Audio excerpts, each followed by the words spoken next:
Seja bem-vinda, Ministra do Meio Ambiente e Cambio Climático do Brasil, Marina Silva. Muito obrigada por estarem aqui hoje. Faltam apenas 10 dias para a abertura da COP30 lá no Brasil. Qual é a sua mensagem para o público deste Congresso do Futuro aqui em Madrid? Primeiro, eu quero agradecer pela oportunidade de me dirigir aos participantes desse congresso em Madrid. Quero agradecer de modo especial ao secretário-geral ibero-americano, o senhor Andreas Almada, e também ao vice-presidente da Fundação Encontro do Futuro, o senhor Guido Girardi, e agradecendo também meu amigo Cristóvão Buarque, que foi uma das pessoas que foi o mediador dessa possibilidade de eu estar aqui, e a você, Lorena, que está mediando esse debate.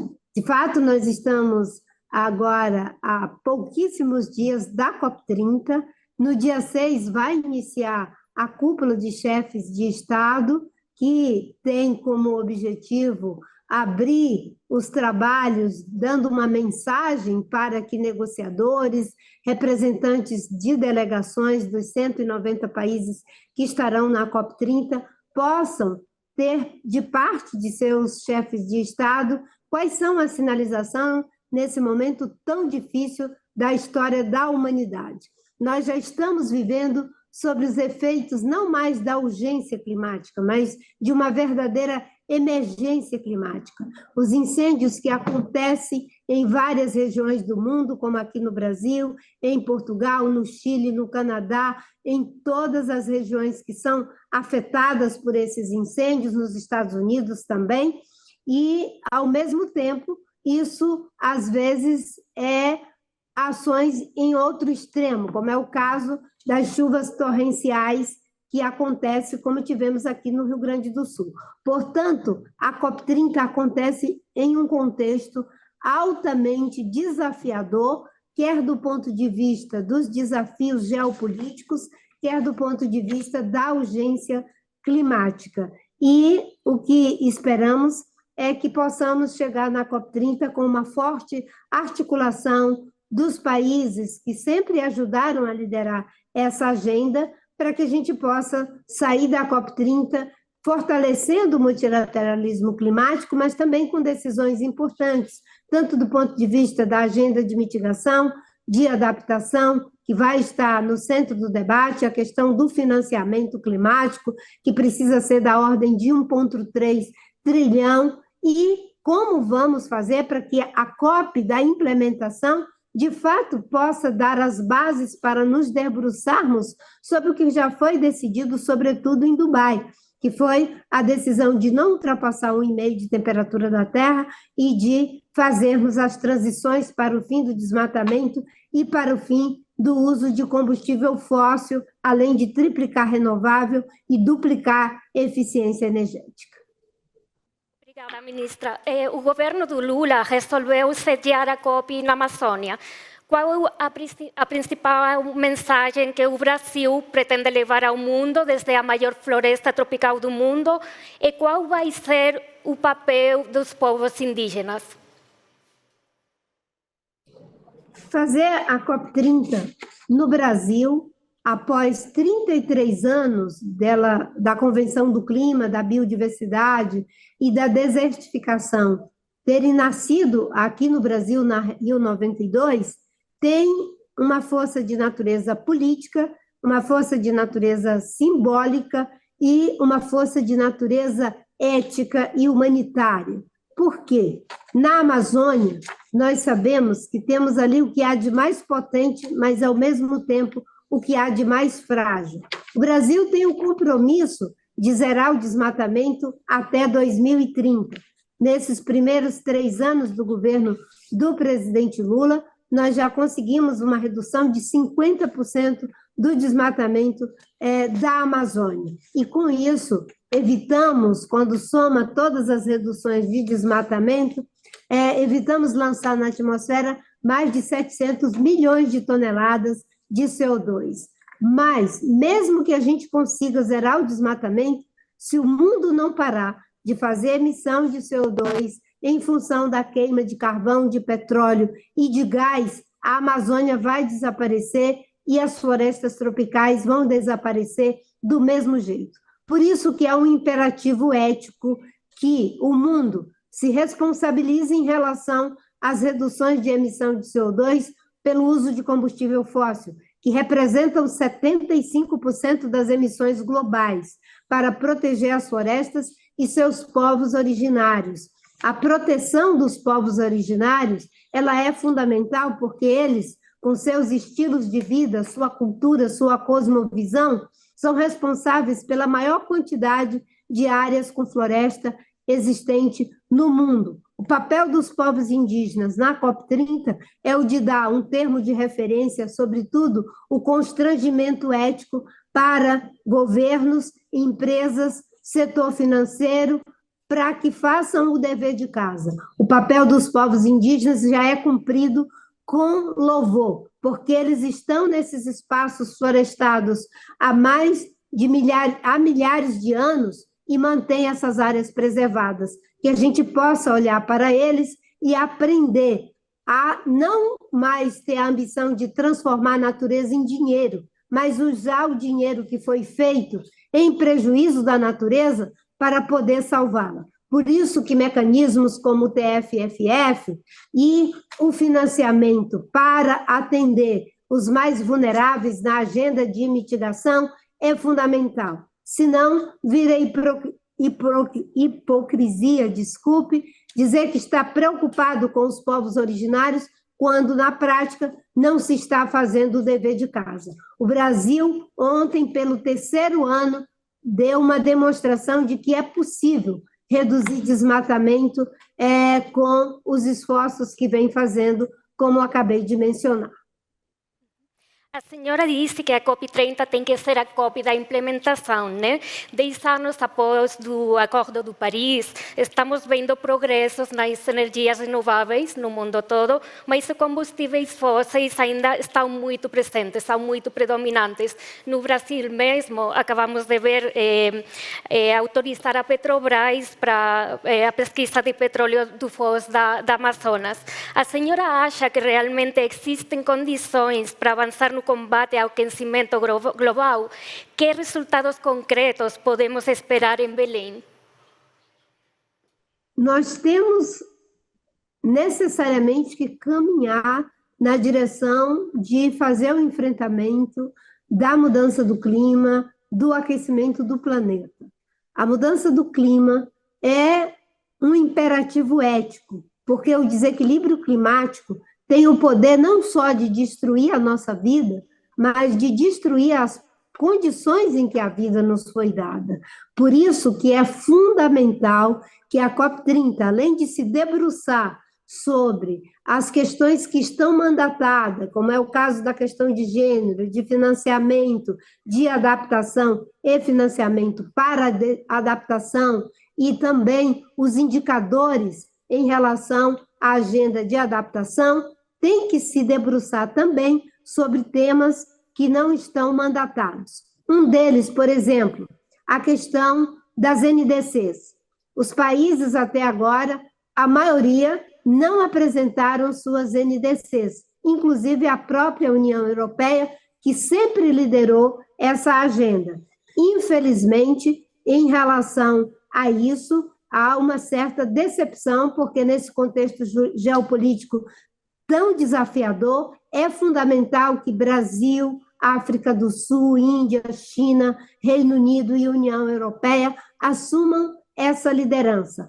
E, com certeza, as NDCs não estarão alinhadas com 1,5. O Brasil tem uma NDC robusta, de uma redução até 2035 entre 59% a 67% de redução de emissão. Mas é preciso que todos os países tenham o compromisso de alinhar suas reduções com a meta de não ultrapassar 1,5 de temperatura. Com certeza, quando forem feitas as avaliações das NDCs que foram apresentadas, elas não estarão alinhadas. E ainda que isso não esteja na negociação, é preciso que seja dada uma resposta para NDCs insuficientes.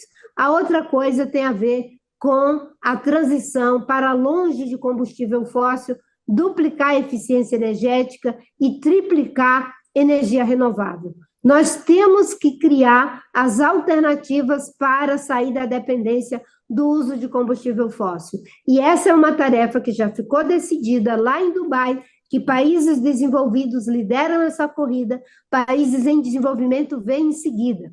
O importante é que possamos sair da COP30, na minha opinião, com um grupo mandatado para fazer um mapa do caminho para a transição justa e planejada para o fim de combustível fóssil. Nesse momento, o Brasil deu a licença para fazer a prospecção de petróleo e terá que se voltar para a governança da margem equatorial e, ao mesmo tempo, para fazer o seu próprio mapa do caminho para sair da dependência do uso de combustível fóssil. O Brasil, diferentemente de outros países, tem grandes vantagens comparativas. Nós podemos ter uma matriz energética 100% limpa do sol, do vento, da biomassa, da água e investir muito em hidrogênio verde. Mas essa não é a realidade de todos os países. Por isso é fundamental nos planejarmos para fazer essa transição. E é uma tarefa que tem que ser feita tanto por produtores quanto por consumidores de energia fóssil. É um esforço global. Existem 3 agendas que não há como fazê-las sozinho. A questão do enfrentamento da mudança do clima, a questão das pandemias e a questão da migração. E tem até uma quarta, que é a disrupção tecnológica. Os desafios da disrupção tecnológica precisam ser enfrentados também de forma multilateral. E há um dever de casa a fazer na COP30, que é todos os países que têm compromisso com a agenda do clima fortalecer o multilateralismo climático. Ser a COP da implementação é implementar os acordos que já foram assumidos em relação ao financiamento de parte de países ricos para países vulneráveis, é assumirmos o compromisso com esse mapa do caminho para dar consequência à decisão que tomamos em Dubai e, ao mesmo tempo, também sermos capazes de enfrentar as questões voltadas para a adaptação e a transformação dos nossos modelos insustentáveis de desenvolvimento. Obrigada, ministra. Como a senhora falou, a União Europeia ainda não aprovou, ainda não apresentou os seus NDC. Qual é o papel que a senhora espera da União Europeia na COP do Belém? Em primeiro lugar, que a gente possa chegar na COP30 com os países que sempre lideraram essa agenda, como é o caso do Brasil, União Europeia, Reino Unido e tantos outros que se perfilam nessa agenda, mas que têm emissões muito pequenas, como são os países vulneráveis, que cheguemos com o dever de casa feito. Apresentar as NDCs e que elas sejam robustas, alinhadas com 1.5, é algo que precisamos fazer para poder liderar pelo exemplo. Eu compreendo que estamos vivendo uma complexidade muito grande em termos geopolíticos e essa solidariedade precisa existir entre os diferentes países do mundo, mas tem alguns deveres de casa, algumas ações que não tem como não serem feitas. E, nesse momento, todo o trabalho que precisamos fazer é, antes de apontarmos uns para os outros, a gente tem que olhar para a gente mesmo e ver onde a gente está faltando e suprir essas lacunas de falta. O Brasil sempre soube que o nosso maior vetor de emissão era o desmatamento. E nós estamos conseguindo romper com essa chaga terrível do desmatamento. Uma redução de 50% no governo do presidente Lula, depois de ter enfrentado o desmonte da política ambiental no Brasil, é um ganho muito significativo. Com essas reduções, tanto na Amazônia quanto nos outros biomas, nós evitamos lançar na atmosfera mais de 700 milhões de toneladas de CO2.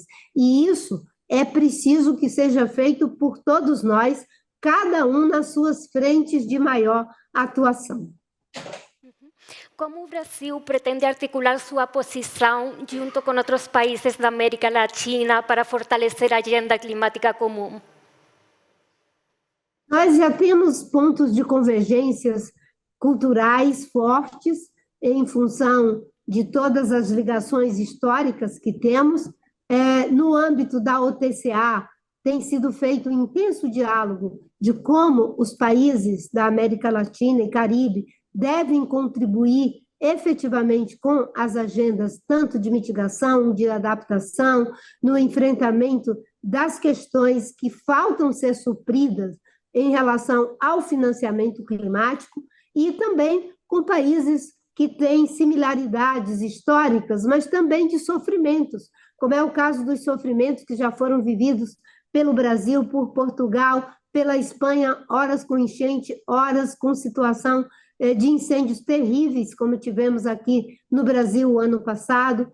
Então, a nossa agenda de cooperação é uma agenda que vai desde os acordos de cooperação que temos firmado, mas nesse momento é fortalecer o multilateralismo climático e não tem como fortalecê-lo se não formos capazes de traduzir em ação prática, concreta, aquilo que dizemos. O que dizemos tem que ser compatível com aquilo que fazemos. E a verdade é que é preciso destinar recursos para ajudar os países mais vulneráveis. A verdade é que é preciso ter recurso para adaptação, para mitigação e, sobretudo, é preciso que também se faça a cooperação tecnológica. Uma boa parte das soluções já estão prontas, já estão dadas. As respostas técnicas, eu costumo dizer, elas já existem. O que falta é o compromisso ético de cooperarmos entre nós e transformávamos aquilo que chamávamos de vantagem comparativa em vantagens competitivas.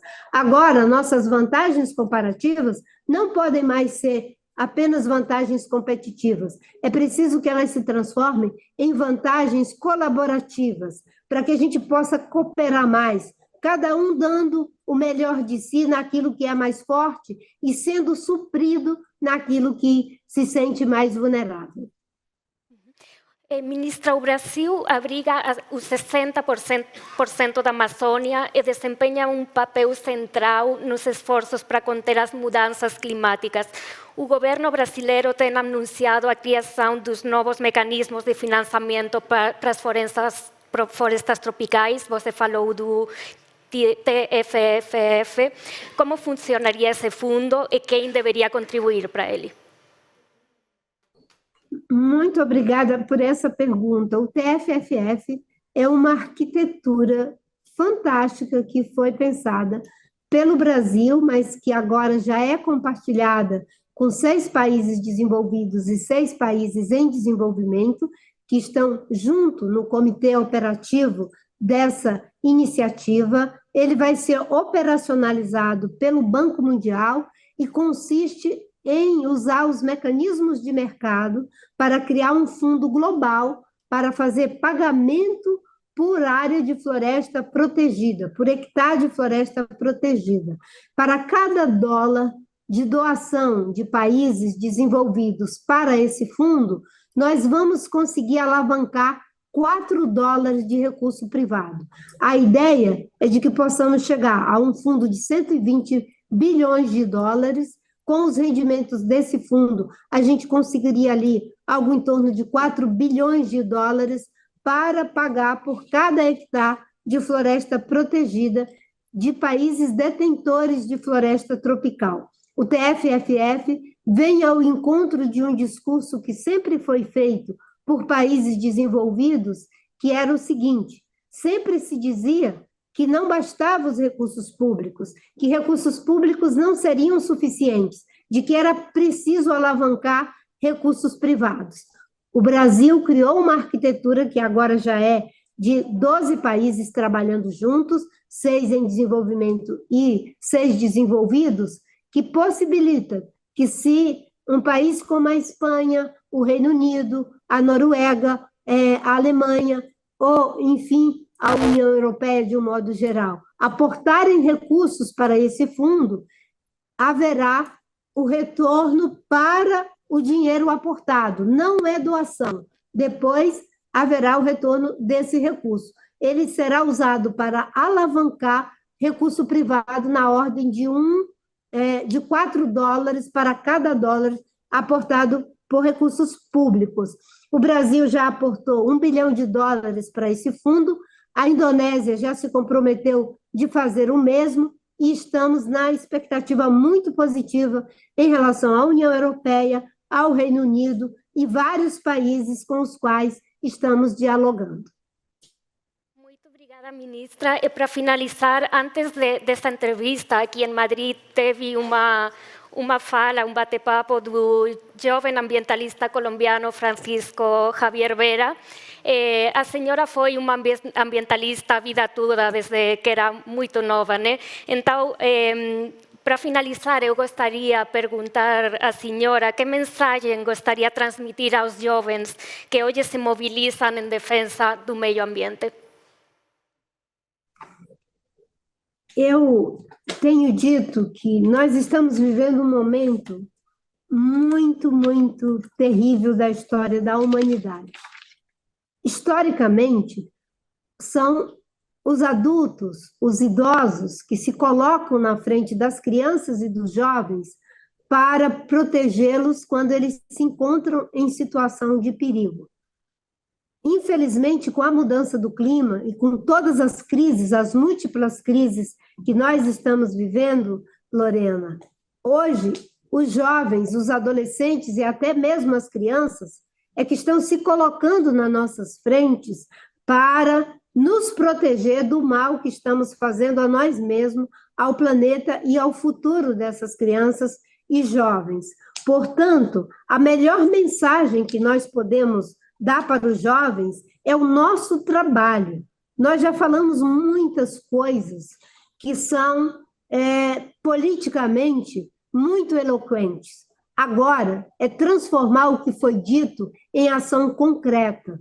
A mensagem mais forte é: se nós assumirmos o compromisso de fazer a transição para o fim de combustível fóssil, temos que imediatamente fazer um mapa do caminho para que todos possamos nos planejar nessa direção. Se nós assumirmos o compromisso de que deve haver recursos na ordem de 1,3 trilhão para ajudar os países mais vulneráveis a fazerem as suas transições, é viabilizar os recursos para que os vulneráveis sejam corretamente atendidos. Se nós já assumimos o compromisso de triplicar a energia renovável e duplicar a eficiência energética, então vamos parar de fazer investimento e subsidiar atividades que sejam carbono intensivo. Enquanto a gente não consegue 1,3 trilhão para o financiamento climático, se continua investindo entre 4 a 6 trilhões de dólares em atividades que são carbono intensivo. Então, a mensagem nesse momento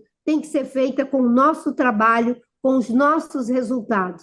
E aqui no Ministério do Meio Ambiente, no governo do presidente Lula, com esses 3 anos de trabalho intenso, nós já reduzimos o desmatamento na Amazônia em 50%, em 32% no país inteiro, evitamos lançar mais de 700 milhões de toneladas de CO2, e no passado evitamos lançar 5 bilhões de toneladas de CO2 e criamos mais de 25 milhões de hectares de unidades de conservação, e fazer com que aqueles que mais protegem a natureza sejam respeitados e protegidos, que são os povos indígenas e as comunidades locais. Portanto, os jovens esperam, da nossa parte, uma mensagem que seja dita com o nosso gesto, com o nosso ato, com as nossas ações.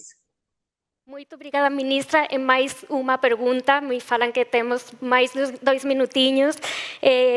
Quais são os resultados que a senhora gostaria, os jornalistas, de anunciar no final da COP, o último dia da COP, o titular que gostaria que os jornalistas anunciássemos no final da COP? Além de termos avançado nos principais temas da agenda mandatada de negociação, que tem a ver com os indicadores para adaptação, recursos para adaptação, o encaminhamento da mudança do clima referente à questão de gênero, a como as mulheres são afetadas e devem ser protegidas, a questão do financiamento climático, que também é uma tarefa dessa COP, que a gente tenha conseguido ir além e dado o encaminhamento adequado para as NDCs insuficientes do ponto de vista de quantidade e qualidade, que com certeza não estarão alinhadas com o ponto 5, que a gente possa fazer pelo menos uma coalizão de países que se comprometam em acelerar as suas NDCs para torná-las, a atualização de suas NDCs, para que elas fiquem compatíveis com a missão de não ultrapassar 1,5 de temperatura da Terra, e que a gente possa ter saído da COP30 mandatando um grupo para fazer o mapa do caminho para o fim do desmatamento e para o fim do uso de combustível fóssil. Muito obrigada, ministra Marina Silva, e tudo de bom para a COP30, que é o melhor para o futuro do planeta. Muito obrigada a você, Lorena, e a todos que estão participando.